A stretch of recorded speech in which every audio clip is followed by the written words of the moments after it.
Up to this point, we've covered three concepts used by effective leaders: knowing yourself, effective communication, and emotional intelligence.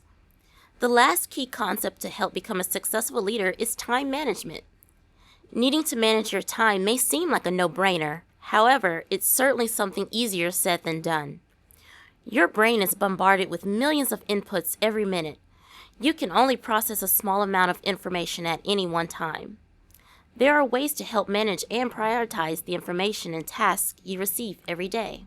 The prioritization management matrix discussed in Covey's The 7 Habits of Highly Effective People is a 4-quadrant model that allows you to list your urgent, not urgent, and important, non-important tasks. For example, a person's urgent and important, or quadrant 1 task, could be study for an exam. However, a quadrant 4 task could be making the bed every morning. In order to decide how to prioritize your tasks, begin with the end in mind. What's the ultimate goal for each task? For example, if your exam is a month away and you want to ace it, think about what you should do each day to meet that goal. Instead of saying, "I need to study," set aside a designated time to study a little each day. Another way to help prioritize is to put first things first. If your professor or boss needs your report the very next day, then that task could bump up from a quadrant 2 task to quadrant 1. And lastly, prioritize by focusing on the big important tasks first. For example, submitting your report on time, paying your bills, or if you have a dependent to care for.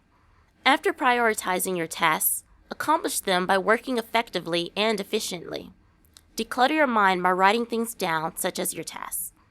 Maximize return. Distinguish between good enough tasks and must be perfect tasks.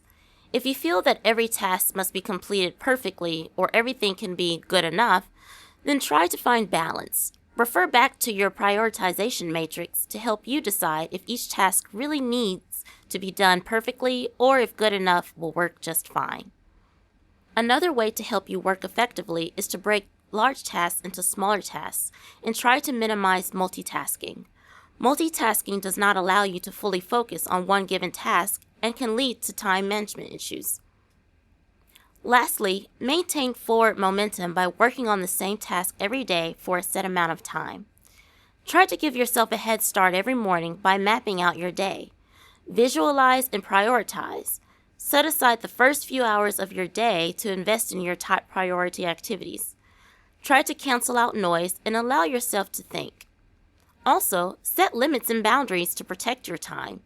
Curb or limit your open door policy. Make and keep appointments with yourself to work on important projects. Hold meaningful meetings that prompt decisions and actions. Delegate effectively and learn to say no. Try to set SMART goals: specific, measurable, attainable, realistic, and time-based. A modern way to set SMART goals is with your smartphone. According to the Pew Research Center, 2/3 of Americans own a smartphone. And among younger users between the ages 18 and 29, smartphones are frequently used to text, participate in social networks, watch videos, listen to music and podcasts, and to simply avoid boredom or people. However, smartphones can be a great tool to help you effectively manage your time. There are hundreds of time management apps available, as well as your phone's default apps, such as your Notes and Calendar app. You could also leave yourself voice memos. Remember, to effectively lead, you have to effectively manage your time. Use the prioritization matrix or phone apps as tools to help you accomplish tasks in a timely manner. For more information, please feel free to contact us.